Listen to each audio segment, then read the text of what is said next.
That little heart-shaped house where love lives. Today we're at Bias Recording Studios, which is right outside Springfield, Virginia. We're also going to be spending time with the crazy guys, Don and Mike of WAVA's Morning Zoo. We'll be right back with the Bias Recording Studios segment, but first, let's do the opening theme.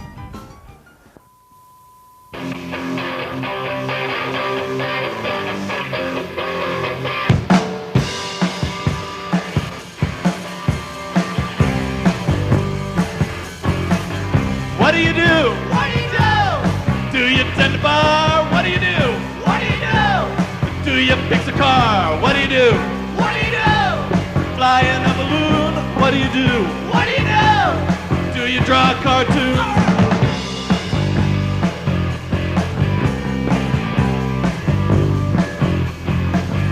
What do you do? What do you do? Do you sing in a band? What do you do? What do you do? I do things with your hands. What do you do? What do you do? You like to ride a bike? What do you do? What do you do? What is it that you like?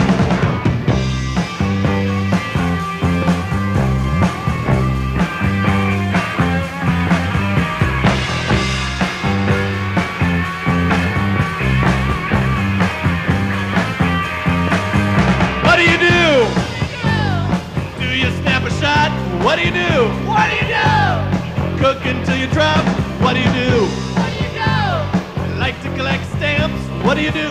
What do you do? Or is it insects or ants? Hey? What do you do? You like to watch TV? What do you do? What do you do? And will you turn on me? I mean the TV show. Turn on the TV show.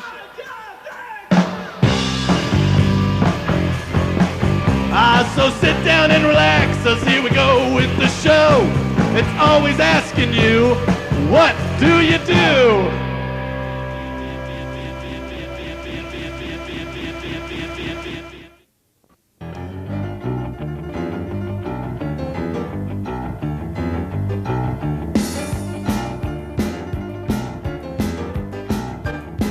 Well, there's a place up ahead near the fork in the road. Every little boy can find what he's looking for. That little heart-shaped house where love lives. It's not so much a place to stay as a place to entertain. But when you've been there once, you only want to come again. That little heart-shaped house where love lives, yeah. Go ahead and show your face. Yeah, go ahead and try your hand. Well, it's the perfect meeting place between a woman and a man. Well, we're inside the control room of Bias Recording Studios interviewing Jim Robeson. Jim, thanks a lot for talking to What Do You Do today. Thanks. Thanks for coming. I know it's already been a long day for you, and you got many more hours of recording and engineering to do. The architecture in this building is amazing. Tell me a little bit about that.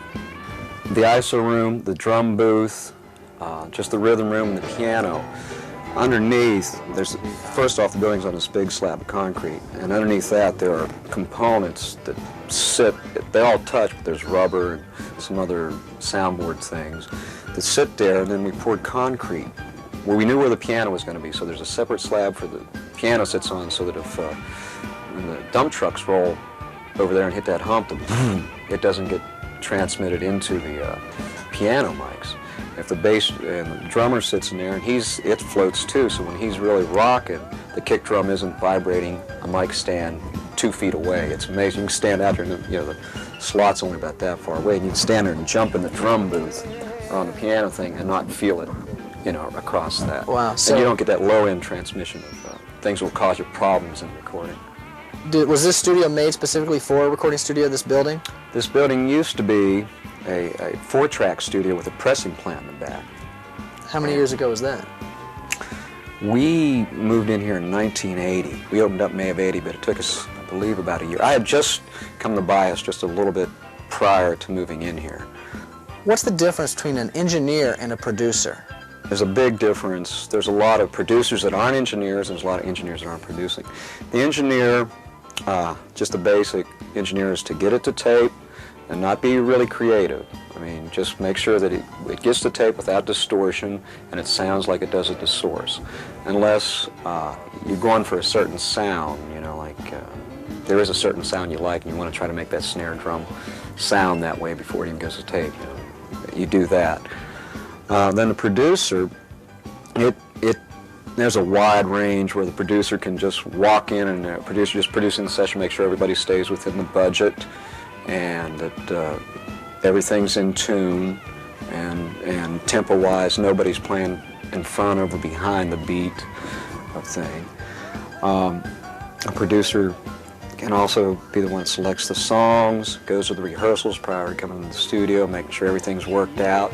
Producers should keep things, try to have a handle on the budget, trying to bring in the project under budget or at budget, and with a highly polished, where he can walk out to a record company. It's the other job of the producer. He actually hand carries this to this A&R man, which is who at the record company who you want to hear the record. Right.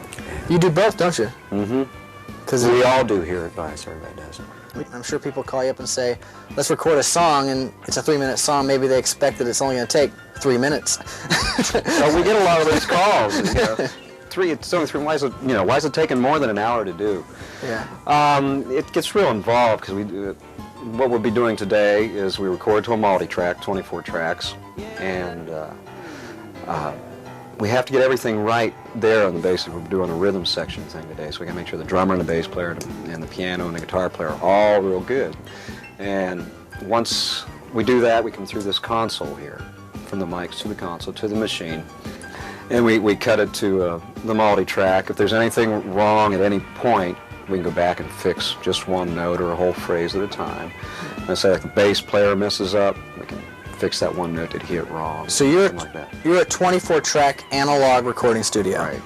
And so basically you can record 5 tracks at a time, 20 tracks at a time? Any amount up to 24 at a time. Your group, The Chasers, is going to record today for us. What are you going to work on? Oh, we're going to do rhythm tracks for, this is a project, and hopefully, like I think everybody else that records, hopefully something will come from it. But we're going to be real critical and get a good, just one rhythm track today for one song, which is going to have good drums, bass, guitar, and piano on it, just for rhythm tracks.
I'm sure a lot of people watching probably are like real eager, salivating to do something like you do. Is it a real hard market to be an engineer?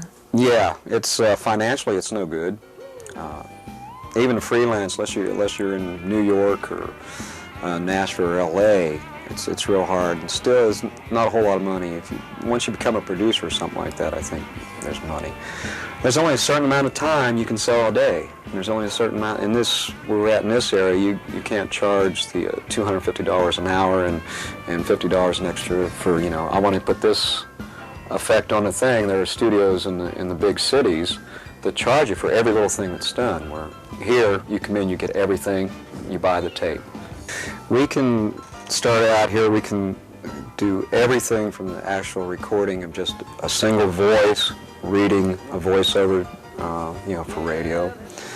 We can take it all the way to the final CD, where the thing that gets sent out gets sent to the CD plant, and we have total control over the audio thing from here. And before you used to mix your product, the big multi-track product, down to 2 tracks, and you'd have to send it to a mastering house where there was a mastering engineer that wasn't involved during the product.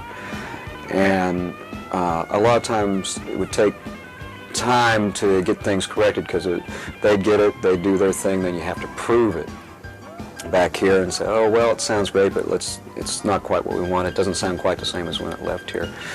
And there's some great, not to take away from their ability to do that, just the distance, there's some things that get... Is that because of digital? It's easier for you now to do that here? Well, we have another room, it's called Air Show, which is another process, but it's really great. Once we mix to digital here, we go over there and it's loaded into a Macintosh computer where they can call up anything they want from the mix and alter it, do anything they want to it.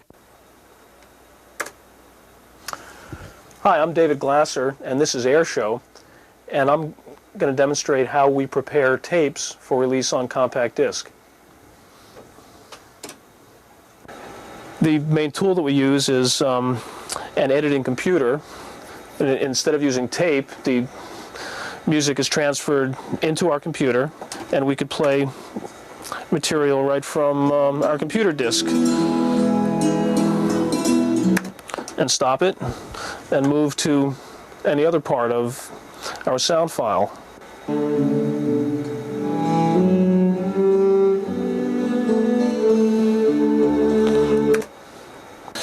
You couldn't do this to the extent that we're doing this 3 years ago. It would have been impossible.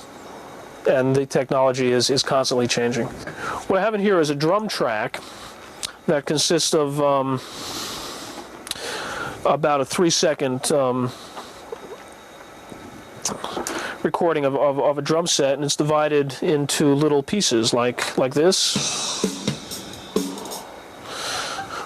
and this, and this, and this, and I could paste all those little pieces together and create a whole new drum rhythm out of that. And we could do that with drums, we could do that with symphonic music or with country music or anything that you want. And that's how some songs get pieced together for the final product. So if I go like that and I mark that. Once the material is in the computer, we could do all kinds of stuff with it. Are you just pulling different sections out? I'm zooming in. Wow, that's really cool. Let's do some of this. I'm going the wrong way.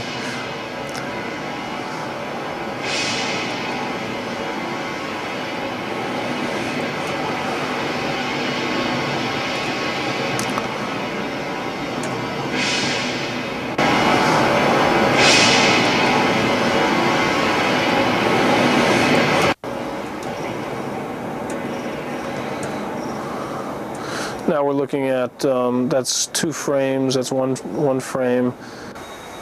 And once they get all pieced together, we've got a completed record project.